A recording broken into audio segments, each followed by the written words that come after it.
Hello friends, welcome to AHT times channel. Friends, మన యొక్క తెలంగాణ రాష్ట్ర వ్యాప్తంగా రేషన్ కార్డులు ఉన్నవారికి సంబంధించి ప్రభుత్వం ప్రతి ఇంటికి ఈ కార్డులు అనేవి పంపిణీ అయితే చేయబోతున్నారు. అయితే మనకు ఏదైతే ఇప్పుడు కార్డులు ఉన్నాయో రేషన్ కార్డులు, ఇవైతే మనకి పనిచేయవు. ఇప్పుడు మనకు కొత్తగా ఏదైతే ఇస్తున్నారో సో ఆ కార్డులు మాత్రమే మనకు పని చేయబోతున్నాయి. అయితే మనకు ఇవ్వబోయేటటువంటి కార్డులు ఏంటి, అసలు ఎందుకు పనిచేయవు ఏంటి, మీకు క్లారిటీగా ఎక్స్ప్లెయిన్ అయితే చేస్తాను. ఈ వీడియో మీకు నచ్చినట్టయితే లైక్ చేసుకొని ఛానల్ను కూడా ఫాలో అవుతుండండి.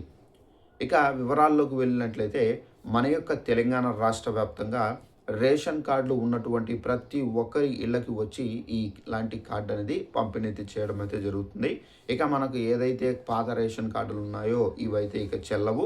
ఇక వీటి స్థానంలో ఏదైతే ఇవి ఇస్తున్నారో ఈ కార్డులు, ఇవి మాత్రమే చెల్లుతాయి. అసలు వివరాలకు చూసుకున్నట్లయితే మన యొక్క తెలంగాణ రాష్ట్ర వ్యాప్తంగా తెలంగాణ ప్రభుత్వం రేషన్ కార్డులకు సంబంధించి కొత్త రకంగా మనకు పంపిణీ అయితే చేయబోతున్నారు.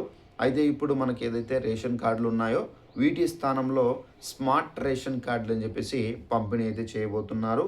అయితే ఇది మనకు 1.5 కోట్ల రేషన్ కార్డులను ట్యాపర్ ప్రూఫ్ స్మార్ట్ కార్డులుగా మార్చే ప్రక్రియను మనకేంటంటే ఆగస్టు 15వ తేదీన మనకైతే సీఎం రేవంత్ రెడ్డి గారు అయితే లాంచ్ చేయబోతున్నారు. సో మిగిలినటువంటి 32 జిల్లాల్లోనూ కూడా మనకు మంత్రులు, ప్రజాప్రతినిధులు అయితే అక్కడ ఉన్నటువంటి ప్రజలకు పంపిణీ అయితే చేయడం అయితే జరుగుతుంది. అయితే ఈ స్మార్ట్ రేషన్ కార్డులు ఇక నుండి మీకు అయితే ఉపయోగపడతాయి. ఇప్పుడు ఏదైతే పాత రేషన్ కార్డులు ఉన్నాయో వీటి స్థానంలో ఇవి అయితే మీరు రేషన్ తీసుకోవాలన్నా కానీ, అలాగే మీకు ఏదైనా స్కీమ్ పరంగా ఏదైనా అప్లై చేసుకోవాలన్నా కానీ, సో ఇప్పుడు మీరు పాత రేషన్ కార్డులు అంటే యూజ్ చేయాల్సిన అవసరం అయితే లేదు. ఇప్పుడు మీరు కొత్త రేషన్ కార్డులని, స్మార్ట్ రేషన్ కార్డులని మీరు ప్రతి ఒక్కరు యూజ్ చేయాల్సి అయితే ఉంటుంది. సో ఈ విధంగా ఏంటంటే ఈ స్మార్ట్ రేషన్ కార్డుల ద్వారా ఏంటంటే మీకు చాలా బెనిఫిట్స్ అయితే ఉన్నాయి. అయితే రేషన్ కూడా ఎక్కడ కూడా మీరు రేషన్ అయితే తీసుకునే విధంగా కూడా అయితే మనకు తెలంగాణ ప్రభుత్వం అయితే ఈ యొక్క స్మార్ట్ రేషన్ కార్డులు రూపొందించి తీసుకురావడం అయితే జరిగింది.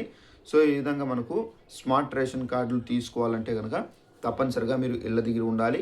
లేదంటే కనుక మీరు ఎంపీడీఓ ఆఫీసుల దగ్గరికి వెళ్ళి తీసుకోవాల్సి అయితే ఉంటుంది. ఆల్మోస్ట్ ఏంటంటే ఇంటి దగ్గరే మనకు ఈ స్మార్ట్ రేషన్ కార్డులు అనేవి మనకు ప్రతి ఒక్కరికి పంపిణీ అయితే చేయడం అయితే జరుగుతుందండి. సో ఇదండి మనకు ఉన్నటువంటి ఇన్ఫర్మేషన్. ఈ వీడియో మీకు నచ్చినట్టయితే లైక్ చేసుకొని ఛానల్ను ఫాలో అవుతుండండి. Thanks for watching this video. All the best.